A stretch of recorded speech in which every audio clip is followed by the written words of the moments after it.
নহয় তাৰ ওপৰত গুৰুত্ব আৰোপ কৰি আমি এই কাৰ্যকলাপটো কৰি দেখুৱাবলৈ আগবাঢ়িছোঁ। আমি প্ৰথমে এগছি মানে TLM যিহেতু সদায় লুকুৱাই আনিব লাগে, ছাত্ৰ ছাত্ৰীৰ আগত যদি দেখুৱাই পেলাই TLMটো আগতীয়াকৈ দেখুৱাই দিয়া যায় সি মনোগ্ৰাহী নহয়, সেইকাৰণে আমি বস্তুটো ভৰাই আনিছোঁ আৰু উৎসুকতা মন তেওঁলোকৰ ৰাখিবৰ কাৰণে চাকি এগছ নোপোৱাকৈ জ্বলাইছোঁ ছাত্ৰ ছাত্ৰীসকলক। তাৰপিছতে সেই পাতবিলাকৰ হীৰাবিলাকৰ যাতে স্পষ্টকৈ বহিঃপ্ৰকাশ ঘটে তাৰ ওপৰত গুৰুত্ব আৰোপ কৰি আমি তাত অকণমান কিঞ্চিত মিঠাতেল সানি লৈ পেলাই চাকিৰ ওপৰত দিছোঁ, যাতে তাৰ কাৰ্বনটো ইয়াত লাগি পেলাই এটা ধুনীয়া চিহ্ন আমি প্ৰতিফলিত কৰি দেখুৱাব পাৰোঁ। আৰু এই ক্ষেত্ৰত মই এই কাৰ্যকলাপটো কেনেধৰণে ছাত্ৰ ছাত্ৰীক কৰি দেখুৱাম সেই আগবাঢ়িছোঁ। ধন্যবাদ। আমি এখিলা পাত লৈছোঁ, লৈ ইয়াক আমি এনেধৰণে প্ৰস্তুত কৰিলোঁ চাকি দি। তাৰপিছতে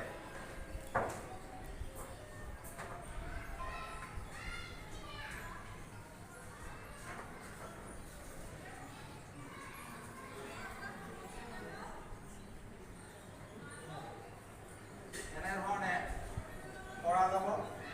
ইয়াৰ পিছত আৰু এখিলা পাত আমি লৈছোঁ,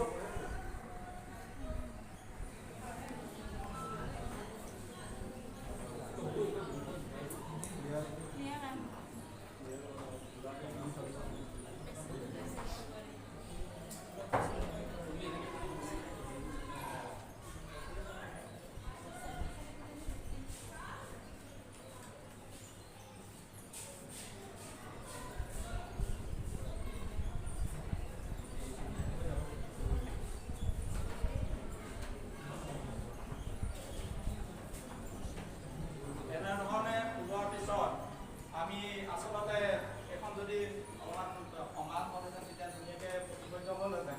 এতিয়া আমাৰ হীৰাবিলাক আমি দেখুৱাব পাৰিম, যিহেতু দুই প্ৰকাৰ হীৰা মানে ওচৰৰ পৰা ধৰিব পৰা গৈছে। ইয়াত জাল হীৰা বিন্যাস আৰু এইবিলাক সমান পাত হীৰা বিন্যাস। ইয়াৰ পিছতে আমি এইবিলাক কি পাত, যিহেতু তেওঁলোকে জানিব যে কলপাত বুলি তেওঁলোকে সকলোৱে চিনি পাব, এইবিলাক আমৰ পাত বা কঁঠালৰ পাত এনেকৈ দিয়া হৈছে। আৰু এই জাল হীৰা বিন্যাসৰ ক্ষেত্ৰত আমি তেওঁলোকক ক'ব লাগিব তেতিয়া যে জাল হীৰা বিন্যাস আচলতে আমি যিবিলাক আৰু কিবা উদাহৰণ আছে নি তেওঁলোকক সুধিম, তেওঁলোকে এনেকুৱা ধৰণৰ জাল হীৰা বিন্যাস থকা উদাহৰণ তেওঁলোকে হয়তো দিব পাৰে, বোলে ধান ঘাঁহ এনেকুৱা ধৰণৰ কিবা কিবি গছৰ পাতৰ কথা ক'লে আমি তেতিয়াই তেওঁলোকক জনাই দিব লাগিব যে এই জাল হীৰা বিন্যাস আচলতে জাল হীৰা বিন্যাস দ্বিবীজপত্ৰী উদ্ভিদৰ ক্ষেত্ৰতহে দেখিবলৈ পোৱা যায়। আমৰ এইকেইটা পাত, সেইবিলাক আমৰ আমি যিহেতু গুটিটো গুচাই বাকলিটো এৰুৱাই দিলে তাৰ যিখন আৱৰণ আছে সেই আৱৰণখন এৰুৱাই দিয়াৰ লগে লগে তাৰ দুটা বীজপত্ৰ দেখা পোৱা যাব। আৰু এই কথাটোৰ পিছত আমি ধানৰ ক্ষেত্ৰত তেওঁলোকক সুধিব পাৰিম, বা তামোলৰ পাত যদি আমি তেনেকৈ লৈ পেলাই তেওঁলোকক দেখুৱাওঁ তেতিয়াহ'লে সেই সমান পাত হীৰা বিন্যাসটো সুন্দৰভাৱে প্ৰতিফলিত হ'ব। আৰু এই কথাখিনি বুজাই দিয়াৰ পিছত আৰু এটা কথা তেওঁলোকক আমি